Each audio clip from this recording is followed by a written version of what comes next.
Welcome to the village.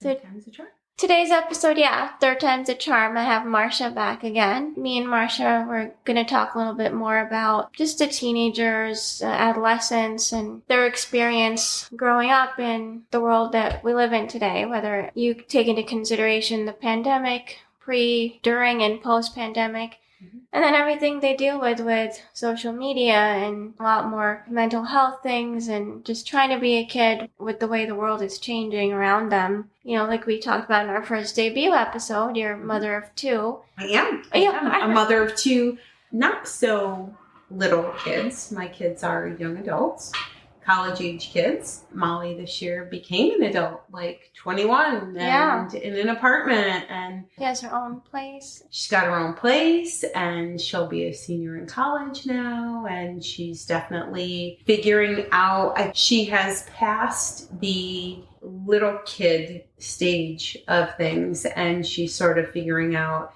paying her own bills and understanding inflation. Yeah. Groceries. I think we're all trying to understand inflation right now.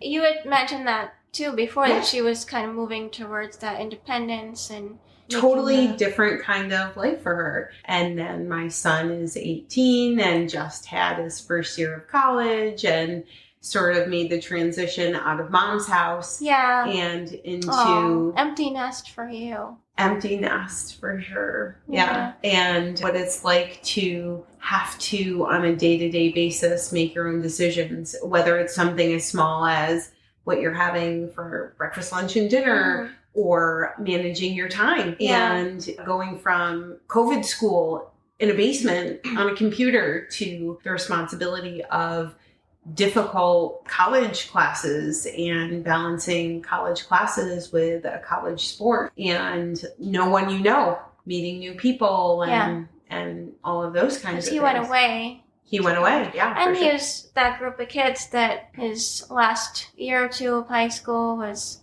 very challenging, and then his first year of college. Yeah, so it was really difficult, and Jack and I are very close. As a mom, I want him to be okay. The difference between my two kids, Molly is extremely driven academically and struggles definitely more socially. She's a little bit more introverted. She's definitely has a harder time finding her niche and her crowd. And whereas Jack is the opposite, you could put him in a room with anybody and he will be able to make conversation and find someone that he can get along with and similarities. But for him, particularly with the last 2 years of school being sort of, I don't want to call it fake, but it wasn't the real experience. It wasn't really going to school and then suddenly being thrust into college. I never worried about him making friends or how socially he would do at school and handle things in that way. But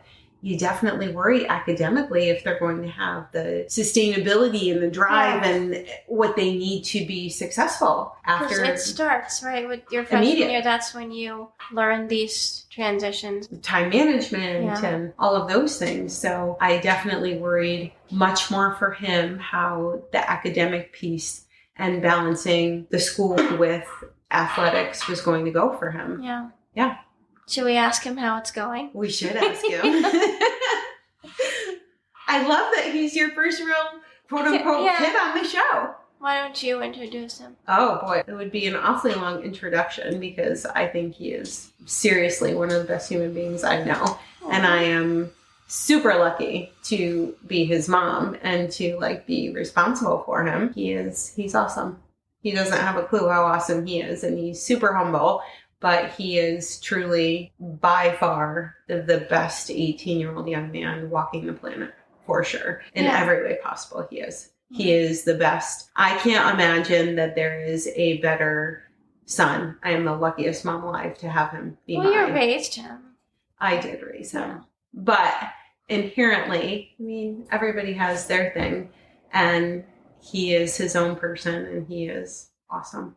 He's awesome. It's really funny. I'll say this. As the mom of a teenage girl, the girls love you and they love you because you bring cookies and you do these things. Cookies. Yeah, I bake them cookies and like make them dinner and take them places. But a college boy mom, I didn't get to see him quite as much because he was very busy with baseball. But I don't know whether it is boys seek out similar personalities, or I don't know if this college in particular and the coaching staff, whatever, have done a really good job about respecting your moms. But I actually got a phone call from another baseball player before Mother's Day, wishing me a happy Mother's Day and telling me how awesome they thought my son was. That's especially for like an 18, 19-year-old boy. It was a boy. It was another boy on the team. Yeah. Yeah. And does he have a mom? Is like his own mom? Yeah, he has his own. Oh, Jack is here. We just haven't let him talk. Because I've been bragging about him. He's like my chatty mom and her chatty friend. But yeah, so what do you think? Well, I mean, like my mom said earlier, the hardest thing for me at least was the time management aspect. Because in high school, I would just wake up whenever. With it being online, I didn't really have like set classes or set times for anything. So I would wake up at 11:30, 12 o'clock every day, stay up, play video games, go to baseball practice, just hang out with my friends, like do normal stuff. Like it was kind of the summer, just with a little bit of schoolwork. It was the summer with a little school. Yeah. For 2 years. Yeah. Yeah. Yeah, so this is, so pandemic life. Totally different. Did you kind of like that, or how did you feel about that? Oh, I loved it. It was easy. Yeah. I got to do whatever I wanted. School itself was fine. Like, I got good grades. I passed everything. And then I went to college and everything just became 10 times more busy. Like my fall semester, managing 3-hour baseball practices every day, and then lifts, and then classes, and then homework, and like trying to study and keep on top of stuff made it overwhelming almost to the point where I was missing sleep, like staying up at night to try and get work done. Mm-hmm. And I think they're adjusting to, so at least in our world, it was always me and Jack and his sister. So you're used to the way that you live. Okay. And you have your routines and you're used to the things you do. And for most kids going to college, this is the first time you have to live with a stranger. And not only are you living with a stranger, it's in a teeny tiny little box. It's a tiny box. It's not enough space even for you, right? It was small. Yeah. And no matter how great of a roommate you have, okay, and we're just like living this right now. No matter how great of a roommate you have, no matter how much you like the person you live with, you're adjusting to the fact that you have to accommodate someone else, their schedule, their noise level, their preferences, their everything about them. And you're trying to do all that in the midst of figuring out your time management skills. And everyone has different sleep schedules too, right? So what's your roommate like? This isn't your current roommate, the roommate you just had for this year. Yeah, I'm rooming with him next year too. Oh, so that's a good sign. Yeah. Things went well. He's also on the baseball team, so because you put athletes together. We'd go to practice at the same time and stuff, and like we'd get each other up to go lift. That's nice. It was like kind of a motivation thing to have somebody always there, but it is weird, like sharing a room with somebody that you've never met before. Yeah, right off the pretty different sleep schedules. I'd go to bed, but I'd stay up till like 1-ish, like on my phone doing homework, and then I'd go to bed. And he would stay up a little later because he had a girlfriend, so she would want to like FaceTime and talk to him. So does that disturb you? He'd usually do that earlier, and then he'd like do his work afterwards at night. So he was pretty quiet when I was trying to sleep. First, when you said girlfriend, I was worried she'd be there because some people deal with that too, right? That happened. But I think boys are easier than girls in that respect. I mean, clearly they liked each other enough to room again. That's a good so you became good friends with your... Yeah, he and a few other kids I hung out with for the majority of my time.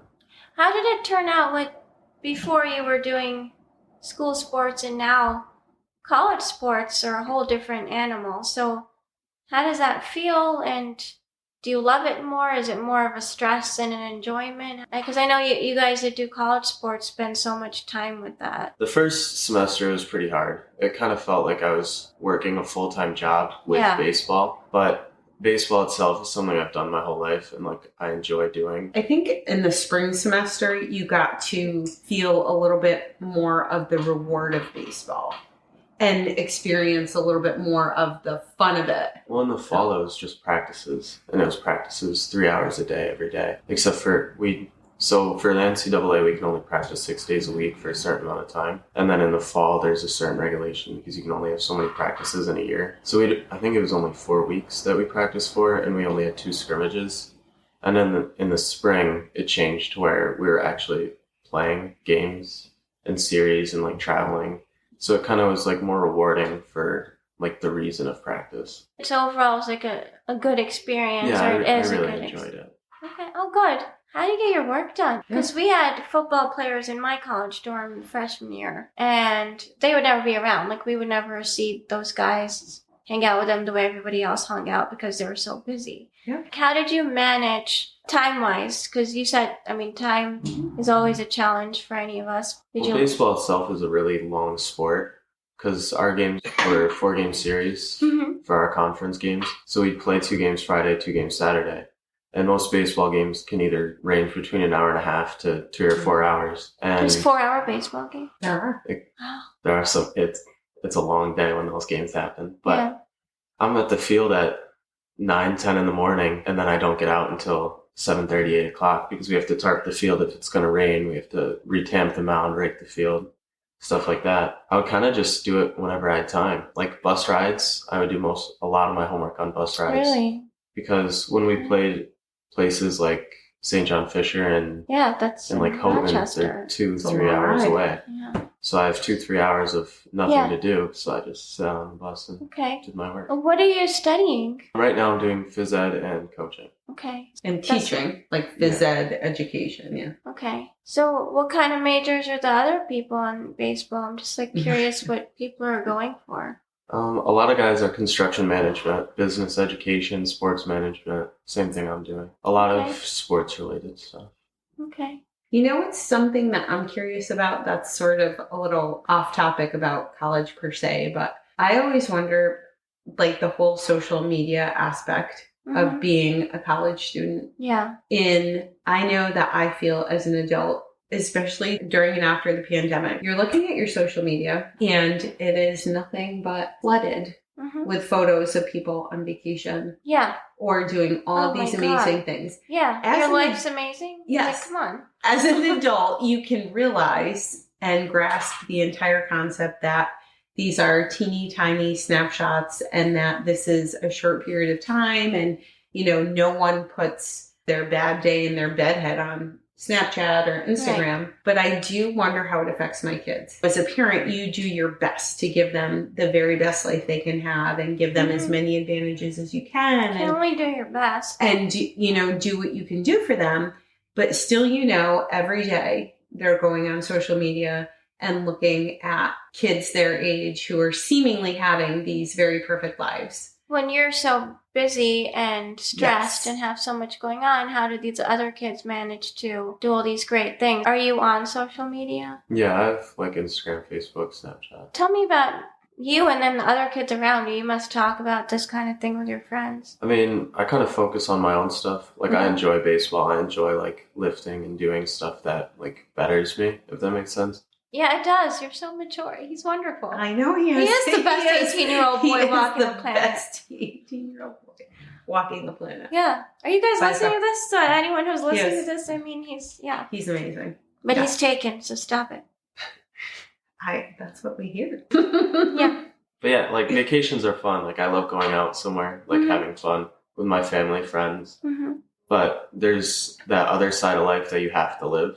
So I try to like do things that I enjoy on top of like the hard parts, like studying in school. It's like enjoying something. Like the baseball has a purpose. It's a responsibility and it's a commitment, but it's an enjoyable one. And isn't that's how work should be? That's how life should be. There's some things like when you're in college, some of your classes are a drag. Getting through some of the things you have to do are a drag, but college is 4 years. You need to get that stuff done so that you can do what you want to do all day, every day. And of course, work is hard. You don't want to always get up for work as an adult, but you should enjoy what you do for that period of time. It's a commitment, it's a responsibility, but it's an enjoyable one. And you already seem to get that concept, right? Like with baseball, it's you have to be there, but you enjoy it. I think one thing that we do fairly well as a family is we do a really good job of making like ordinary stuff awesome. We do. So we didn't know when Jack was going to get to come home from school. It was based on like how his team performed. They went to finals and not sectionals, we went to our but conference championship. So when he was coming home was based on a win or a loss of a baseball game. And in the midst of the end of his year, we moved into a new house and everything was hinging on like waiting for Jack to get home. Mm-hmm. So we finally got a phone call. They didn't win their championship and he had to come home. His first 3 nights home, we had the best 3 nights ever. Mm-hmm. Just chatting and laughing and catching up and played this hilarious internet game on the TV. And another night we sat out on the porch and just chatted. And I think we do a really good job of appreciating normal moments mm-hmm. and making the best of making just normal into fun. Yeah. You don't have to wait for the holidays or No, we go over the top. Yeah, no, that's great too. Yes. But I think we do a pretty good job of understanding that there are things that we love. We love to take vacation. We do our best to make celebrations, special occasions a big deal. I think that on a normal, we try to make things as good as they can be. Yeah, there's things we try to talk to teenagers about, and it really depends on the family too. Mm-hmm. But that sitting and talking to your family and not being on your video game and your social media and your phone and doing all these things, when it is time, put it aside. And we're talking to a cool 18-year-old kid. Mm-hmm. So any other 18-year-old kids who are not sure how to do this, it seems like a normal thing for you. But what do you feel about you seem like you're happy to do it. So I just want like advice from him for other kids. How do you make it into something, like what would you advise other kids your age about that? My mom's always been there for me. So like I know for most people, it's gonna cry. Well, not most people, but some people don't have the same like opportunity I do to have somebody that's always there and always like take care for me. Yeah. But to form like a friendship with my mom was probably the best thing I ever had because it's always like one person you can talk to. Because as a teenage boy, there are things like I don't want to talk to my friends about just because guys are guys. Yeah. If like you know something about your friend, you're going to make fun of them for it just because that's the reaction. Yeah. Yeah. So if there's something bothering me at school or like it's kind of funny. I get like back pain because mm-hmm. of pitching. Okay. And I'm always in the middle of the night text my mom like, hey, my back hurts. Like, mm-hmm. what can I do to like help my back? Because she's a nurse, so I kind of just think. Yeah. Or like if I cut myself up shaving, I'm like, Mom, like my face won't stop bleeding. My face is bleeding. What should I do? And some people just don't have that. And I feel like they're not scared to go to their parents about stuff. But I feel like once you start developing that relationship with your parents, you're able to have that comfortability. Yeah. There's no like wall. Some people feel a wall. And maybe I've heard a lot of parents like they want their kid to come to them or talk to them, or sometimes they're surprised.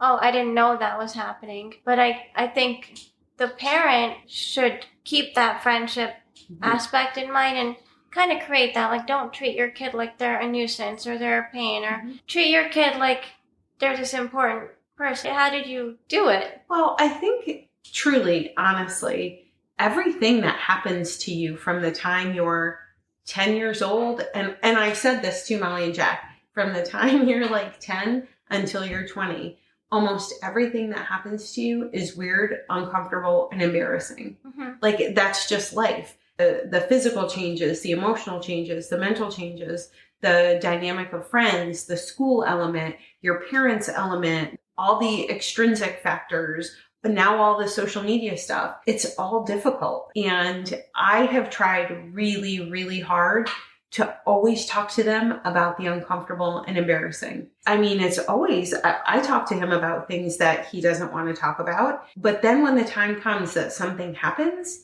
and he doesn't know where to go with it, he knows I'm not going to be bothered by it. Yeah. I will talk about anything with him. The wall isn't there. There's nothing there. I want him to know every single day of his life, when he wakes up and when he goes to bed, no matter what happens to him, no matter how embarrassing it is, no matter how much he doesn't want to tell me, no matter who it involves, he can tell me and I'm going to find a way to help him or mm-hmm. talk him through it or try to figure it out or at least just be a sounding board for him to get it off his chest. And I tried to do the very same thing with Molly. There are so many things that happen to teenagers that are awful that you don't necessarily want to share with your parents, but every kid, every teenager, every young adult needs to know that they have someone that they can go to that's going to help them navigate through it. And yeah, I mean, he'll tell you, there are tons of times where he tells me stuff where I'm mad. I'm not happy about it. You're not happy. But from the time he was a little kid, I would say, I am mad at you, but I love you and I'm going to help you. And everyone makes mistakes. Everyone makes mistakes. Even moms make mistakes. Yeah. And I think, too, that's something that I try to always do with Molly and Jack. Moms come home, you have a bad day. Mm-hmm. You have a stressful day. You're mad at everybody on the planet except your kids. Mm-hmm. And you know what happens? You yell at them about something dumb, about something that you just can't handle in the moment, about something that just pushes you over the edge. And I've done that. Of course I've done that. Every mom has done that. But I always try to go back and say, it wasn't you. It was me. I'm sorry. I had a bad day. You didn't do anything wrong. It's all on me. Because you have that relationship, I'm sure, like Jack was there, you could kind of understand too, right? It's like when you live with someone, that's a person who's there and kind of ends up taking the brunt of that person's bad day, like as a person, and you probably don't want to see her. Like, how do you tell me, if she did come home and was like having a bad day as a teenager and seeing that with your mom, were you like mad, sad, or just like, oh, mom's having a bad day, let me kind of, I mean, it probably changed over the course of years. Like 12-year-old you didn't handle it the same way as 18-year-old you. There's times where she comes home and I can like just tell she's upset. Mm-hmm. So then I either go up to her and like, hey, is there something around the house you need me to do? Like, just like try and get stuff done while kind of staying out of her way. Yeah. Without causing, because there's times where I like leave cups out or something and she comes home from a bad day and she's like, why are the cups out? And it's just, I'm like, well, there's the one thing I did. Right. And yeah. No, she usually apologizes. Like, if there's something that happens and she does yell at us about it, and it's not, like, especially our fault, she usually comes and apologizes and says, like, hey, I'm having a bad day. And I feel like that also helps with, like, the relationship. Yeah. So if she does yell at me, like, I know she's still not, she doesn't hate me, if that makes sense. yeah. Like, no, it's not a you thing. And that is sometimes when it is a team, taking one for the team, like someone's going to bear the brunt of this emotion. Well, too, I think it's important for kids to understand, and as they're growing into young adults, it is a really, really important part of life. Not everything is awesome all the time. Yeah. You can love someone. I love my kids more than anything on the planet, and I can still be mad at them. Yeah. And it will never change how much I love them, my willingness to help them, my ability to do anything under the sun to do what I need to do for them. And I think that when you actually live that and live, I am so mad at you today, but I am still climbing into bed with you to cuddle you goodnight, or like, I'm still going to make you a snack, and I'm still, it is okay. It is normal to be upset with someone for something they've done, and it doesn't change how you feel about them. And the parents who want to shield their kids and make it rainbows and butterflies, you're not helping anyone. You're not doing anyone any favors. Like, no. Love is reality. Right. And this is the world we live in. Let's get through this world that we live in together. It's not easy. And like you said, sometimes just being a soundboard too, like that, I want to just comment on that, because sometimes that's all you need. You don't need a solution. You just need an ear. Right. And what better ear than your mom? Your mom. If there were anything in the entire world that I wanted both of my kids, if I were to be gone tomorrow and both of my kids walked away, the one thing that I would want them to know is, you know what? There were days where our mom was mad, or there were days whatever, but every single day of our life, the one person that we could count on, no matter what it was our mom. And I think that both of them know they are totally number one priority. They know that even if I'm crabby, even if I'm like spitting and sputtering, even if I'm tired, no matter what it is, like, I'm showing up. I'm showing up. I'm going to be there and I'm going to do what you need me to do. And I think that's also, both of my kids are extremely loyal, thoughtful, loving people. And I feel like that comes from a constant of showing up. Jack is probably the most thoughtful 18-year-old young man in the world. He has this awesome ability, especially with like young women. And I think it had a lot to do with growing up with a big sister and having to deal with like the emotions, the dynamic, whatever. But he is extremely thoughtful and mindful.